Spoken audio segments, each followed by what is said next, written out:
success in Montreal could be attributed to the fact that we invite everyone and anyone to sleep outside with us. We've had a 15-year-old high school student volunteer, a 73-year-old professor, Mr. Sharma, who slept outside for the past 4 years, along with a member of Parliament, Justin Trudeau, well-known radio announcers, and ex-Canadians hockey star George Larac, grandmothers, students, and even homeless people. John Hart, a 51-year-old man, is homeless. For the past 3 years, John has come back to support our event, and two of our main organizers, Hussein Damlaj and Thomas Prince, have developed a friendship with him. The 5 Days for the Homeless campaign opened my eyes to how the homeless are treated. All too often, we, as volunteers wearing matching orange t-shirts, would hear the statements, "Get a job," and "Why are you raising money to supply alcohol to bums?" Imagine how much more often the real homeless have to hear demoralizing statements on a daily basis.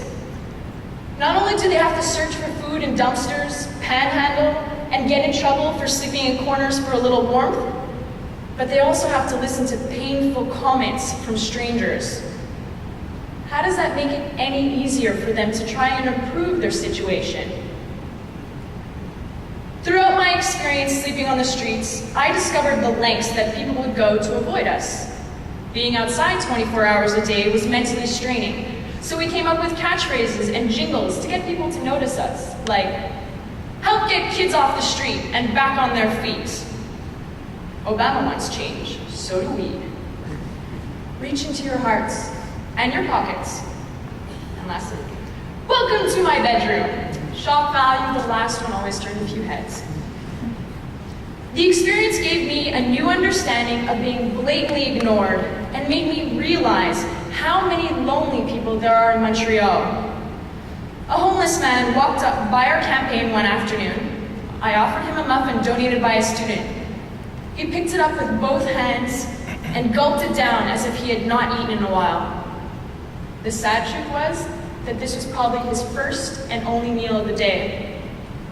He asked me for a hug. I gave him one, and then he walked away. That's all he wanted, human interaction.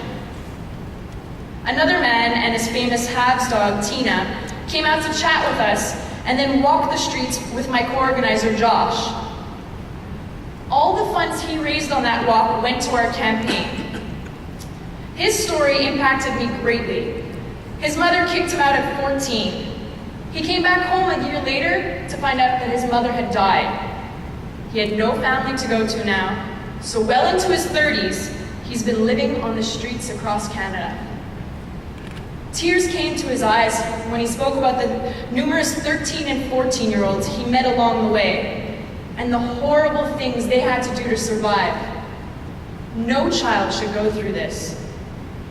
His story is an example of how we should not assume we know the reasons as to why someone is on the streets. In Montreal this year, we joined forces with McGill University, University of Montreal, and UQAM, and in the past 4 years, $170,000 has been raised for Montreal's non-profit charity, Dans la Rue.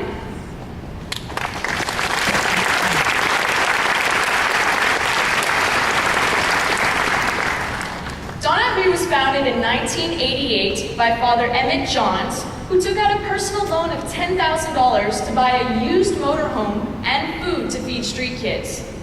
He has become affectionately known as Pops. Dans la Rue's three-pronged approach consists of a day center where street kids can come meet with a nurse, attend workshops, and take part in specialized reintegration programs. A bunker with 17 emergency beds for the minors. And lastly, a van that makes its rounds 5 nights a week in Montreal, offering food to the homeless. Dans la Rue receives only 6% of their funding from the government. The rest comes from individuals, foundations, and corporations. 5 Days for the Homeless supports Dans la Rue because we believe they are taking the necessary steps to help get kids off the street and have gained the respect and trust of the Montreal community. the large number of homeless Canadians living in poverty, the growing explosion of food banks, and studies show that the percentage of people that cannot afford housing or their rent is growing. What about the homeless youth who are not even of legal age to rent? What are they supposed to do? Homeless youth cannot find work because they do not have an address to register for a social insurance number or bank account. They cannot pay for rent because they do not have a job, hence the catch-22. A vicious cycle exists and it keeps growing larger and larger. I believe that shelters are a necessity to help the homeless, especially during the numbing cold nights of Canadian winters. What is missing is adequate support, nurses at the shelter to help those homeless with mental disabilities, psychologists, reintegration programs, continuing educational programs, and mentoring. The Canadian government needs to force all provinces to participate in a national homeless strategy that takes the necessary measures to stop homelessness and inform our population how easy it is to slip through the cracks.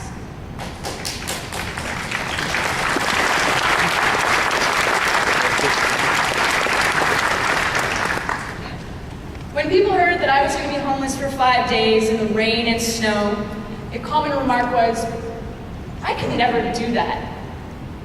Well, then don't. But do realize that you can contribute.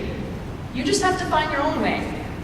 Maybe it's making a donation to a local nonprofit charity like Sun Youth, Donna Rue, or the Mission Old Brewery.